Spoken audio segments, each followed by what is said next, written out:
The X Zone Radio Show with Rob McConnell is largely an opinion talk show.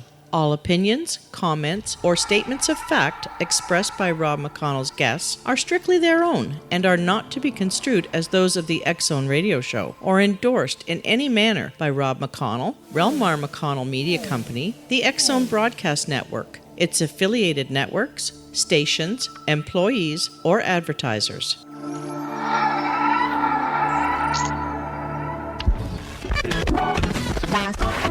All Hit Radio.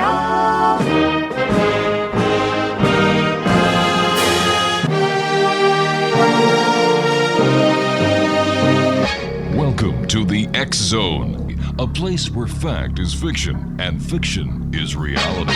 Now, here's your host, Rob McConnell.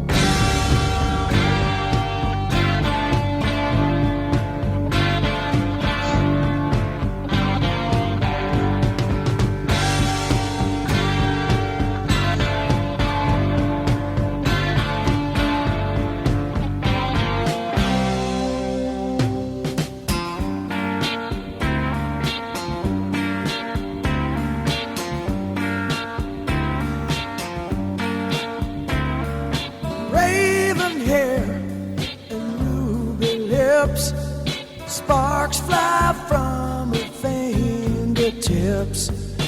Echoed voices in the night. She's a restless spirit on an endless flight. And welcome back to the X Zone, everyone. I am Rob McConnell, coming to you from our broadcast center in Hamilton, Ontario, Canada. If you'd like to visit us online, www.xzoneradiotv.com, on all social media sites, X Zone Radio TV. And if you'd like to find out about the broadcast schedule we have here on the X Zone Broadcast Network, www.xzbn.net. My guest this hour is Rebecca Pitman, and she is best known for her series of nonfiction books in the paranormal genre. As a paranormal historian, Rebecca researches the most haunted venues in the world, spending hours in museums, historical societies, newspaper archives, and pubs all over the world. Her books are considered the most comprehensive on each of her subjects. With the venue's owner approval, she gains access to ancient photographs, documents, maps, and other data not seen in other books. Typically, she spends the night at these venues multiple times to absorb the atmosphere, not to mention the spirits, walking their hallways, and garner some of the amazing paranormal experiences of her own. Joining me now is the one, the only, Rebecca F. Pitman. And Rebecca, welcome to the X Zone, my dear. Well, thank you, Rob. I sound like a raging alcoholic now, but I appreciate you having me on the show. No problem, and I'll drink to that. Come to think of it, I'll drink to anything or anyone, anytime, anyhow, and anywhere. I feel like Dean Martin when I say that because give me 2 bottles of Guinness and I melt like a light. Mind you, they're big bottles. Maybe that has something to do with it. Okay, where does your interest in the paranormal come from? I mean, besides the bars, the pubs, and all the other haunted places that you haunt. Yeah. I have 4 sons, and I'm never going to hear the end of this one. I started out with a love for Nancy Drew, and it went from there. But my mom had some psychic abilities, and I was always jealous that I didn't have them. But it showed me there was something else out there. So that's where it started. Why do you think there's still, after all of these years, there's still such an interest in the paranormal? To be honest, we get hit with so much reality, especially today. Whether it's the political arena, whether it's all the other things going on in the world, it's almost an escapism for people. It's something intangible that's almost a fairy tale-like feeling to it. And yet it's this world it's that final frontier feeling. It's something to still explore. And I think people who've lost loved ones want to have hope that there's something after this. And we all do when we know we're going to leave this planet someday. So do you believe in life after death? Oh, I very much do. Why? I was raised in the Mormon church, and I do believe very much. And I feel my parents are both gone. And there are things that have happened where I'm very much aware that they are still here and looking out for me, which is very comforting. The title of your book is The History and Haunting of Lizzie Borden. Before we get to Lizzie and her boarding, I'm not going to make it through this interview. Very few do, so don't feel that you're in a class of your own. So don't worry about that. We'll make you comfortable, and if need be, we have a first aid kit right here. All right. Where have you been?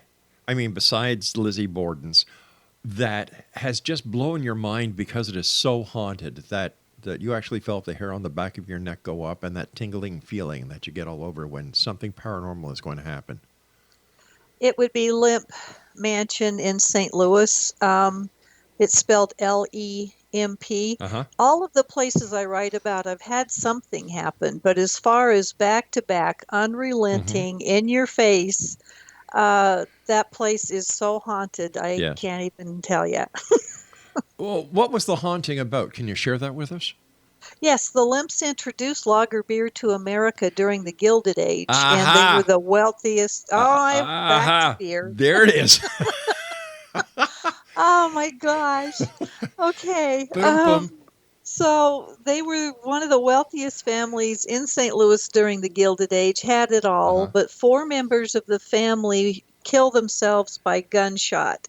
3 inside the mansion, and one who was Elsa Lemp, was the richest young woman in St. Louis when her mother died, killed herself, they say, in her mansion, 10 minutes away from Lemp Mansion. This is during the early 1900s. I don't think she killed herself. I think her husband was involved. But nonetheless, you have 4 deaths by gunshot. Wow. So and I've heard gunshots in the hallway in that mansion when I've spent the night, and that is a very surreal feeling. They weren't muffled. They were very loud. And I've had something kick the bed and sit on my feet there. It's just an amazing place. Vincent Price used to visit all the time. He was very good friends with one of the Lemps. So just a huge amount of atmosphere in there. How do you think ghosts can actually do what they do, whether it be an EVP or whether it be the sound of a gun that isn't there? How do we explain this? I believe they interact through energy. Everything is energy. And that's why so many of the stories you hear about ghosts, it's an interference with a television or a tape recorder or lights flickering. They can control electromagnetic fields and try to communicate with us that way. That's a sentient haunting. That means there's intelligence involved. What I heard with the gunshot is what they call a residual haunting, which is a loop played back in time. And they're 2 completely different things. I couldn't have interacted with the gunshot, and I didn't want to. Right. But to me, that's just fascinating. It all has to do with energy. Okay, it has to do with energy. How is there any theory on there on how they manipulate energy? Their energy themselves. We are, as human beings, 99.9% energy and light. When we die, that energy has to go somewhere. And it's hovering around. Whatever causes it to interact with people, I don't know.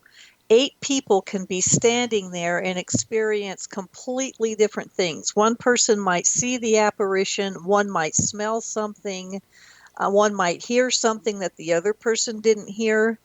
EVPs are possible because these entities are impressing that energy onto the tape and manipulating the tape. But how does that happen? My background is in engineering, audio and video. So I have a problem trying to understand how that imprint gets there without, first of all, going through the microphone. And in order for it to go through the microphone, it has to give off a frequency. And a dead frequency is not recorded. So how does this happen? I find this very amazing.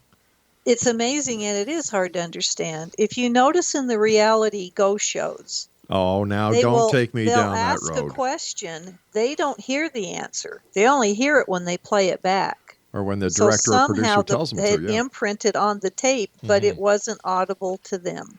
Do you really believe those reality shows? You don't want me to go there, do you? They may know where I live. It's all right. They know where I live too, and I call I them get tired of the, did you hear that? oh my Did you God, see that? I call them a bunch of hoaxsters. I know after an hour, it's like, no, I didn't see that, and no, I didn't hear that. Anyway, you and I have got to get ready to go to our first break, but when we come back, I'd like to talk to you about your book, The History of and Haunting of Lizzie Borden. And Exonation, our guest this hour is Rebecca F. Pitman, and her website is www.rebeccafpitmanbooks.com. Don't forget, we're coming to you around the world on the Talkstar Radio Network, X-Zone Broadcast Network, Mutual Broadcast Network, and of course, on iHeartRadio. And in the words of a person who used to go to a certain tavern, if you drink lager beer, you're going to go like the Limps. We'll be back on the other side of this break. Don't go away. And if you do go away, no lager beer. Guinness is okay.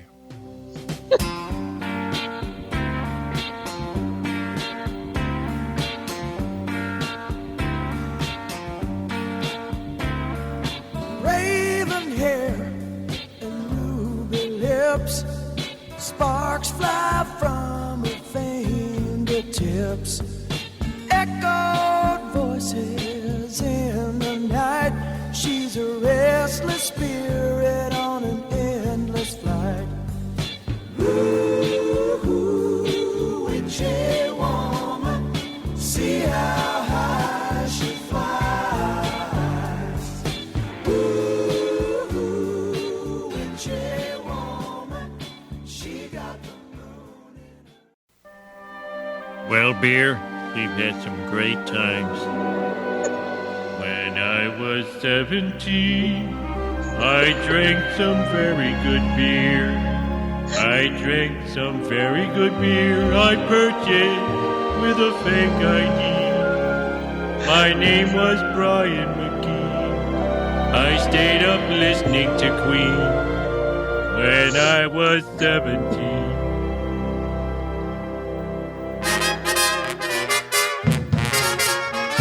In a garden, what a garden. Only happy faces bloom there, and there's never any room there for a worry or a gloom there. Oh, there's music. No, this is the X-Zone Radio Show. I am Rob McConnell, and no, we haven't lost it yet. We never had it. So how can you lose something you haven't had? Oh, I'm having a good time with my guest this hour. Her name is Rebecca Pitman, and she is the author of The History and Haunting of Lizzie Borden. And if you didn't join us the first segment because of your different affiliate feeds, you have to go back to the archives and listen. Then what we just did by playing Homer's beer song and the beer barrel polka will totally make sense to you. But now we're going to get on to the serious things that we talk about here, Monday through Friday from 10 p.m. Eastern until 2 a.m. Eastern. And that's the paranormal, the parapsychology, the weird, the strange, the bizarre, and sometimes politics, which fits in perfectly in those categories. First of all, Rebecca, I love your sense of humor. You've got a very positive feel around you, and I'm sorry if I'm getting you into trouble with your four boys. Well, they're very tall. They range from 6'3" to 6'8", so they may be coming after you. Well, I'm 6'5", and I run like hell. All right, I'll buy Okay. tickets to the whole thing. Hey, we can have our own basketball team. Exactly. Yeah, call ourselves the Holy Rollers or something like that. Well, I'm 6'2", so I'll take you on. 6'2", eyes of blue, and oh, what those 6'2" eyes. Oh, never mind. Okay, let's talk about Lizzie Borden. All right. Where did your fascination with her come in?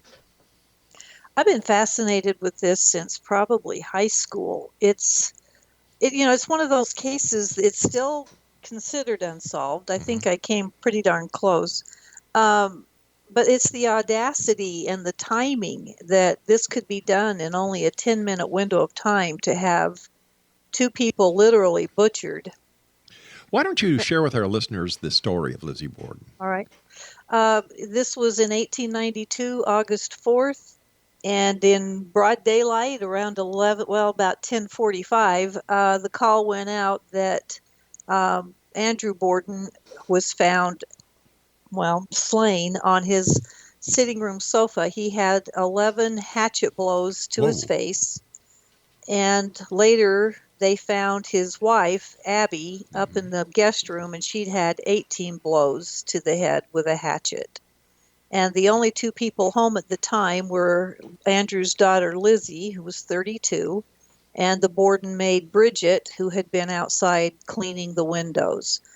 And yet within 10 minutes of Lizzie raising the alarm that her father was butchered on the couch and people came running, there wasn't a drop of blood on her, not a hair out of place. And so it was just almost impossible. And in that era, in the Victorian era, women would have never been thought of being capable of doing something like this. I mean, Andrew's eye was split in half and hanging on his cheek. This was just a horrendous attack on both of these people. So it's just a fascinating case. So why was the finger pointed to Lizzie Borden as the perpetrator of this heinous crime? She didn't do herself any favors. As the police came and interviewed her, her stories became very contradictory, conflicting. She said during the timeline that her father had been murdered, she was out in the barn in the backyard, up in the loft on the hottest day of the year, looking for lead to make sinkers for a fishing line to go fishing. And yet when the police looked up in the barn desk had not been disturbed. There were no footprints in it. There was nothing to show she'd been out there. So it just started falling apart around her, even though they couldn't find any evidence of blood to show that she was part of it. So what happened? Was there a trial? There were four. 4 trials. Wow. There was an inquest, a preliminary hearing, a grand jury, and finally the Superior Court trial took place almost a year after the murders. My God, I didn't know Robert Mueller was that old. I know. Wow. It's impressive. It is. No wonder he looks so tired when you see him on TV. Okay. Hey, F. Lee Bailey was not available at the time, but... Well, what's the matter? Was Johnny Cochran busy trying to fit gloves on his hand, or what? Well, along that note, this case has been compared often to the O.J. Simpson case. It has a lot of parallels. Can you name a couple of them? 2 victims, both slain. Right. Both times the perpetrator got off because of, quote, shoddy police work. And they were both acquitted. They both got away with it, she and O.J. So was Mark Furman part of that investigation as well?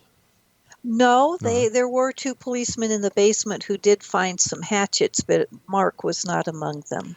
I can just see it, a high-speed chase, horse and buggy, all the way down through the center of town. This is fun. Well, you know what? Life is short. You know, you're here for a good time, not for a long time. Yes. So if you can't have a good time, what's the sense of being around, huh? Because when you get to the other side, if you haven't had any fun on this side, you can be awful cranky. And who wants to be a cranky spook? Yeah, they don't give you your wings if you're cranky. I didn't even know they had an Air Force. I can't believe I'm talking about one of the most heinous crimes in history with you, and I'm laughing more than not. Welcome aboard Ghost Airline 6711, nonstop. Yeah. Okay. Okay. To be honest, this case, it's just unbelievable. The book is 828 pages long. That tells you how much information there is. And I was very lucky to find at least 5 new pieces of evidence that have never been found in the 125 years since this case happened. What evidence did you find? Well, after reading 5,000 pages of trial transcripts and police interviews, these things started popping up. I was also able to find a gentleman that appeared on the front steps of the Borden house 3 days before the murders that the police looked for, the attorneys looked for, and they never found him. And I found him, and I was very, very excited because what it points to is a scheme going on behind Lizzie's back that I believed caused her to kill her father and stepmother. This is very cool, actually. The guy that appeared on the front porch rang the doorbell, and Andrew opened the door and admitted him into the home. He was in there for 10 minutes. This is 3 days before the murders. A gentleman sitting in a buggy across the street noticed the young man, and he said, "What caught my attention was what he was wearing. He had slacks with a dark stripe down the leg, and he was wearing russet-colored baseball shoes."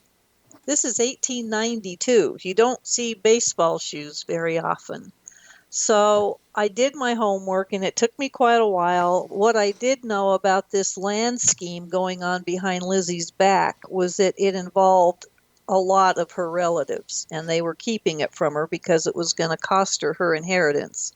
This was a huge farm that was in the Borden family that she and her sister Emma would have inherited, 250 acres. But Andrew decided to go into a horse business with her uncle, and he was going to put the farm in her stepmother's name. And hence, they both ended up murdered. But the gentleman on the step turned out to be James Chatterton. He is one of Lizzie's cousins from the New York side. It's probably someone she wasn't that familiar with that her uncle brought in to be the overseer for this huge farm deal. And I'm very proud of that. I mean, I found out he played for the Kansas City Cowboys, russet-colored brown baseball shoes, and fit the description the guy gave of him. And I believe his brother Joseph was the young man that showed up the day of the murders to take Abby to the bank. Talk about a cold case. My Lord, Yes. 125 years old. Yes. So I was very excited about that. 3 neighbors heard me scream when I found out who that was. So that's pretty neat. I'm very happy with that. Well, you're to be congratulated on that. So congratulations. That was excellent work. Thank you. Do I get my detective badge? Craig, what do we have for this winter? A case of lager beer. Actually, no.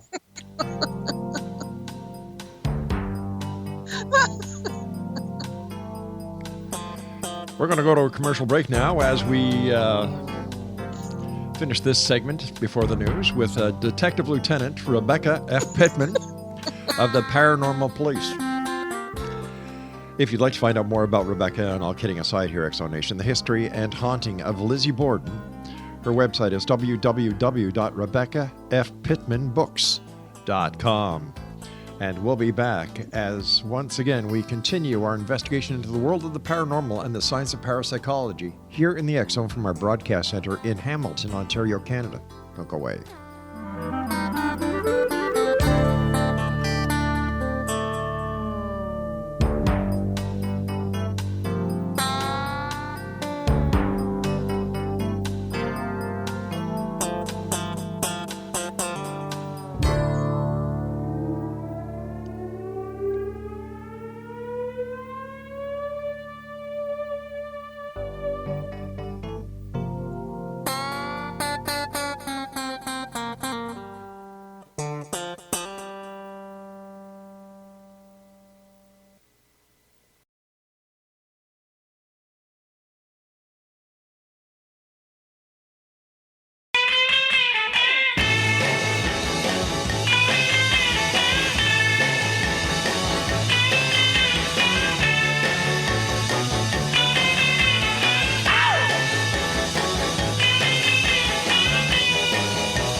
And welcome back. Rebecca F. Pitman is our special guest to this hour, Exonation, and she is the young lady behind a very interesting book. It's entitled, do you have your pencils and paper ready? Okay, it's entitled The History and Haunting of Lizzie Borden. And her website is www.rebeccafpittmanbooks.com. So the new evidence that you found, what was the repercussions when it came to how history had originally written the crime? I don't think that the bones of it, if you want to call it that, have changed. What I think I've been able to do is flesh out a lot of the unanswered questions. During the trial, one of the reasons she got away with it is there was no will discovered. So if there was no will, then what in the heck was the motive? Right. The land scheme was not known of at the time. The prosecuting attorneys didn't know about it. And as soon as the murders happened, her Uncle John, who was part of the deal, obviously clammed up. He was the first suspect. He happened to be staying at the house the night before, showed up unannounced, no luggage, and he was the first one that the police looked at until Lizzie started falling apart and acting very strangely. And so basically the story itself hasn't changed, but I believe what I've brought forth in the book is the compilation of everything that ties it together and a lot of unknown facts. Let me ask you. Can I tell you a couple of them real Oh, quick? I'd appreciate it. Sure.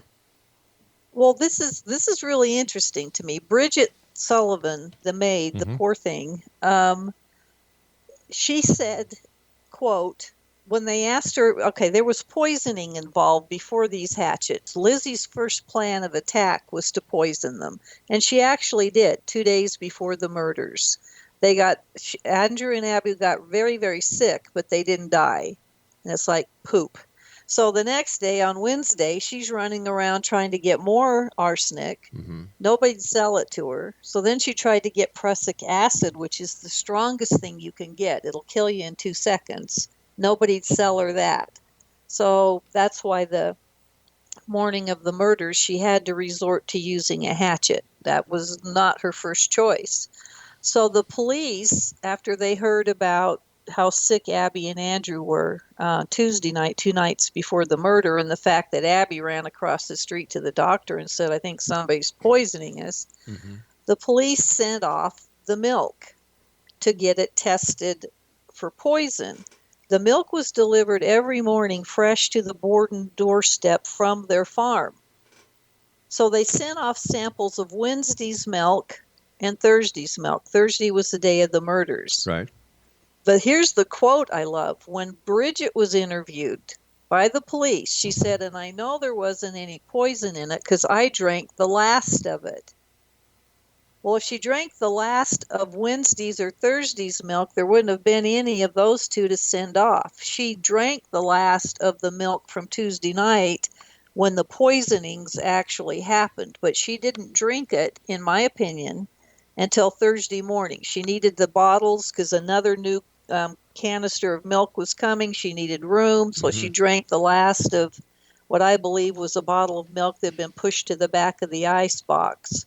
And she became violently ill Thursday morning and was out back throwing up the mornings of the murder, the morning of the murders. And she says it right there.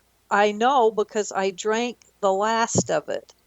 So they sent the two wrong items off to be tested for poison, Wednesday's and Thursday's milk. It was a moot point. But it was Tuesday's milk that was poisoned. But wouldn't, during the coroner's exam, would the arsenic not have been shown up in any of the testing that was done in those times?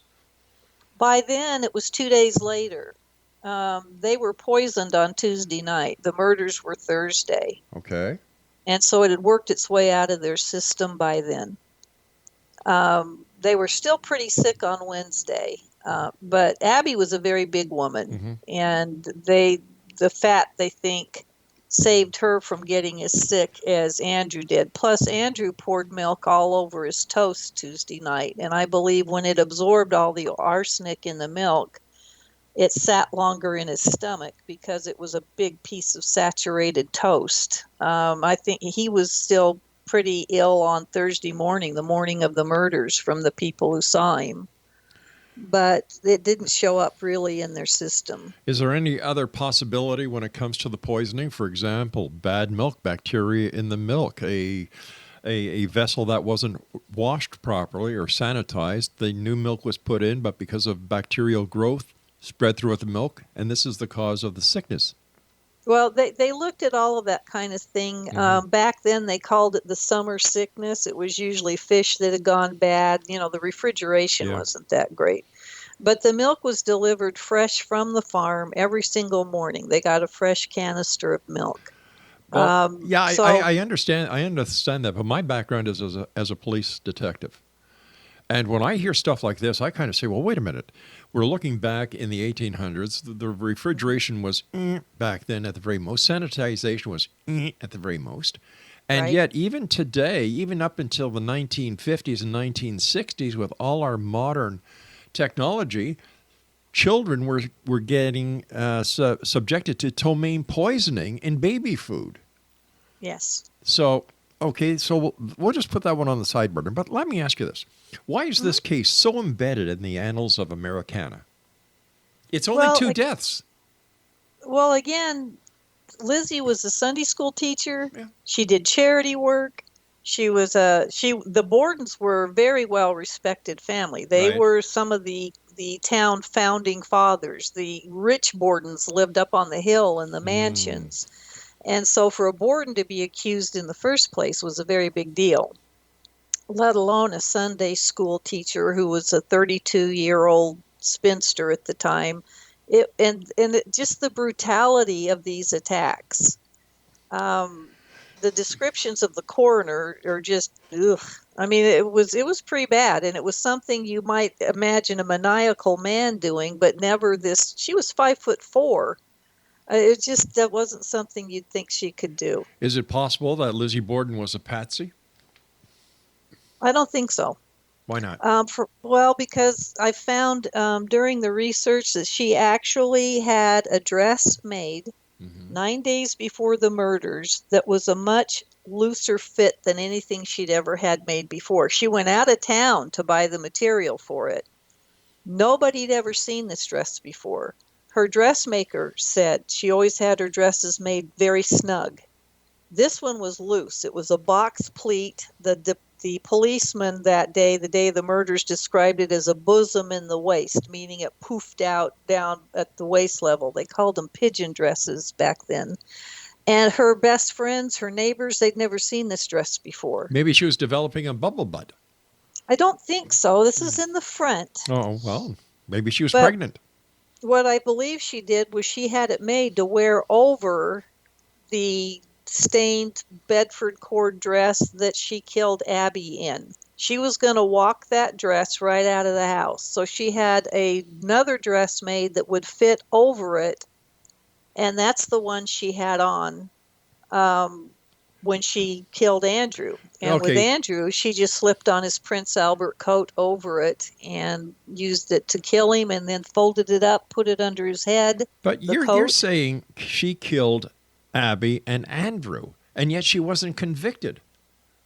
No, she wasn't. So we can't then legally say that she killed Abby and she killed Andrew because she was found not guilty. You have a very good point. But from what I found in the book, in my opinion, there were too many things she did. Why did she do them unless it was for that reason? And who else could have done it in that period of time?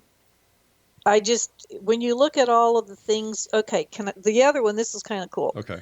I believe there were two murder plots. The Andrew and Abby were supposed to be starting their summer vacation at the Swansea farmhouse the week of the murders. Lizzie was out of town. Everybody knew they were supposed to go there. It was what they did every summer. People went over closer by the river because it was so hot. Even someone in town, when he saw Andrew on Tuesday, said, "I thought you were going to be vacationing at the farm." And he said, "No, there's too much trouble at my house. We're not going." Well, Lizzie thought they were going to start their vacation on Monday, 3 days before the murder. Everyone else did.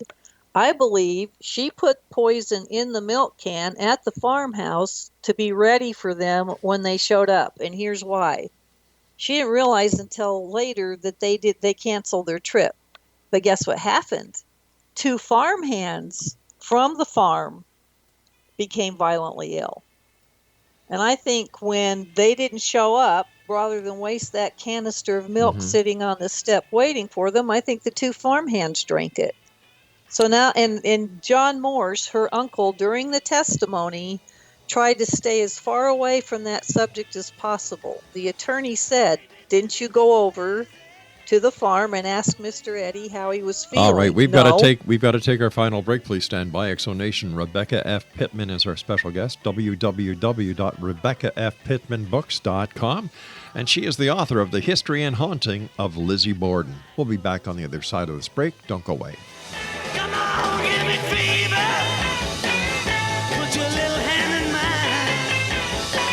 You make me dizzy, dizzy, lazy. Oh, girl, you look so fine. Just a rockin' and a rollin'.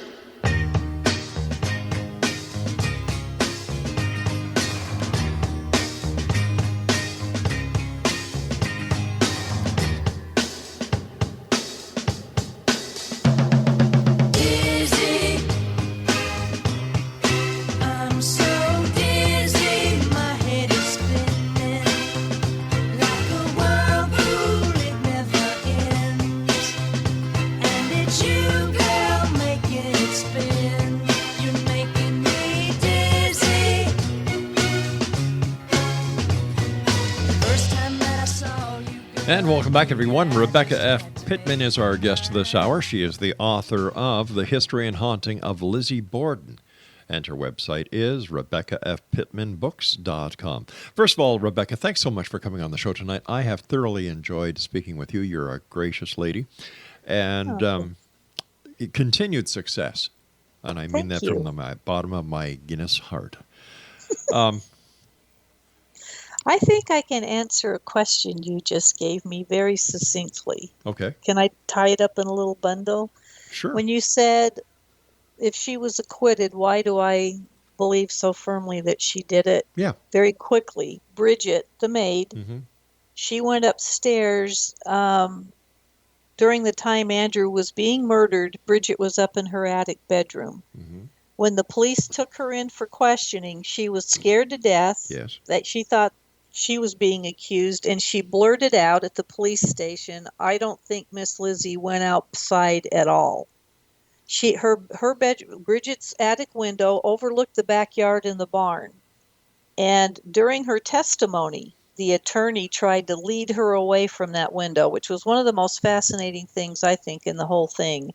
He did not want her saying what she saw from the window.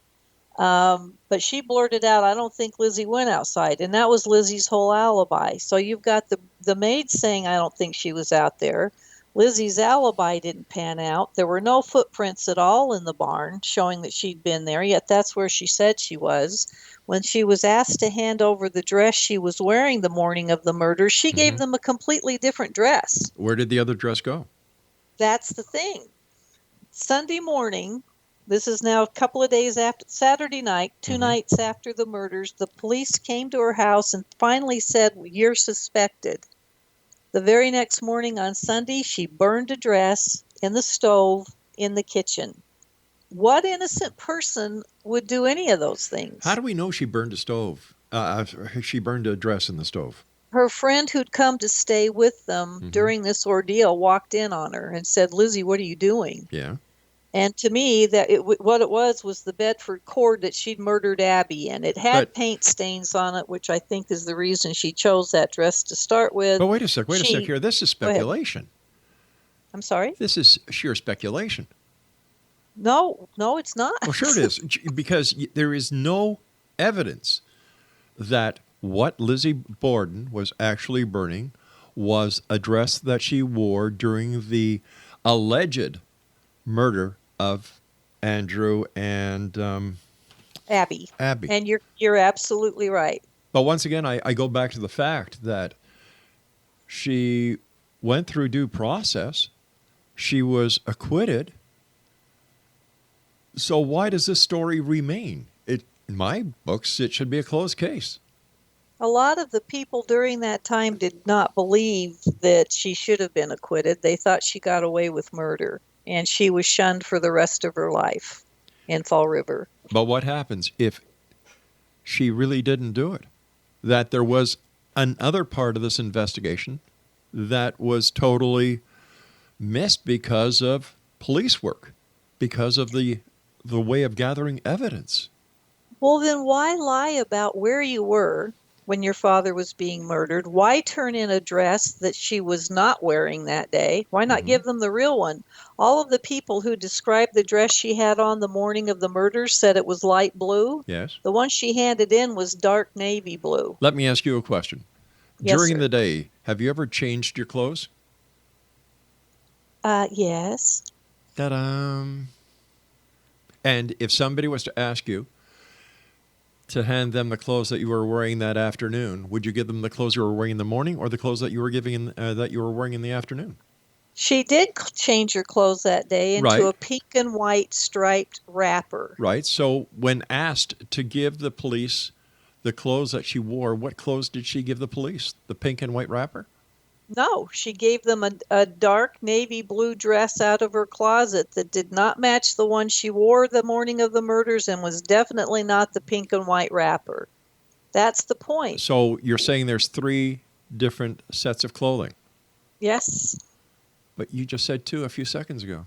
No, I'm really going to confuse you.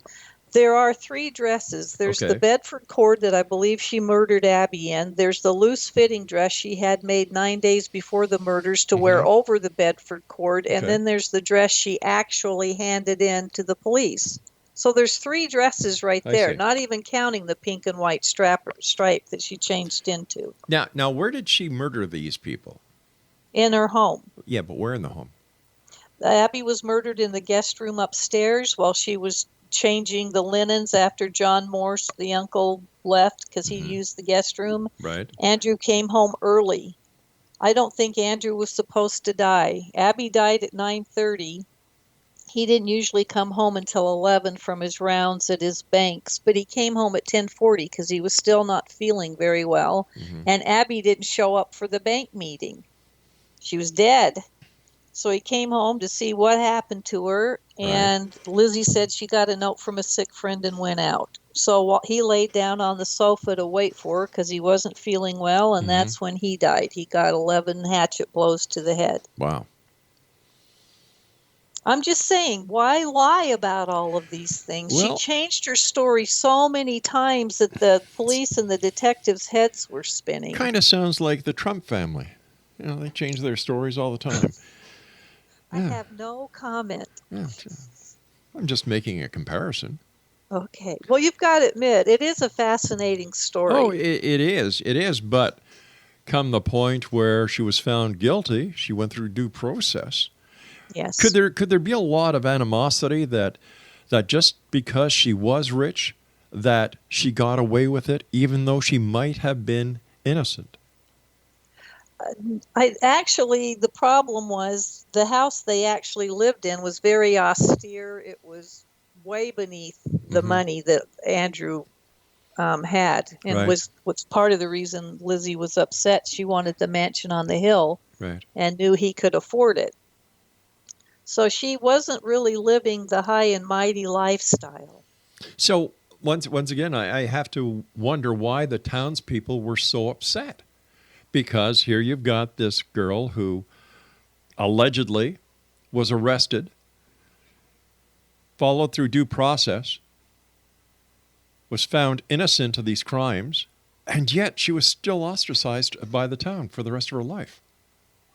Why? Because she didn't act like she should have. Even after she was acquitted, you'd think you'd leave a quiet life. Instead, she bought her mansion on the hill with her Right. dead father's millions, and was the first woman in town to own a car, and drove around in this fancy car. She threw huge parties for theater people, which back then, if you were an actress, it was akin to being a prostitute. She literally rubbed their faces in it that she had all this money, and none of the people surrounding her in their mansions wanted her there. It was kind of a blemish on that perfect neighborhood, and she did nothing to. And then she was accused of stealing even then, and it made the papers that she shoplifted at a jewelry store. She didn't do anything to help herself. Ah, the sweet taste of revenge. Yes.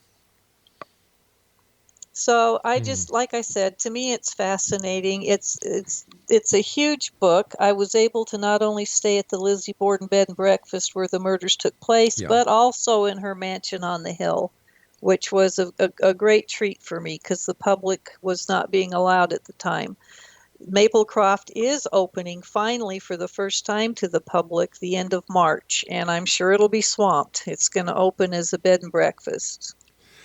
Definitely going to be a cash cow. Yes.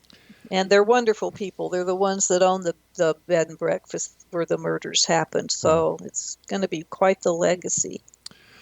What are your final thoughts that you'd like to relate to the Exo Nation tonight?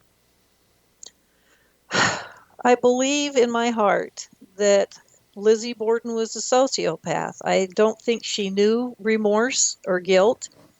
My line in the book is Lizzie Borden, a woman with her face pressed up a world she could not enter. And I think she killed for it. How old was Lizzie when she committed these alleged murders? 32. And her sister Emma was 10 years older. And they died 9 days apart, which is quite fascinating. It is.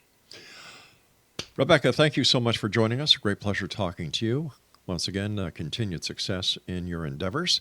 And Exo Nation, if you'd like more information about Rebecca F. Pitman, www.rebeccafpittmanbooks.com. I hate to say it, Exo Nation. I don't buy it. I don't understand the significance of this story, but, that's just me. There seems to be a lot of holes in this story, and not to the fact that Lizzie Borden did not receive due process. She was arrested, put on trial. She was found innocent. So why drag this out throughout history when there are a lot more serious crimes that don't seem to get the attention that the Lizzie Borden case does? Could it be because of the paranormal connection? Bingo. We'll be back on the other side of this break. Don't go away.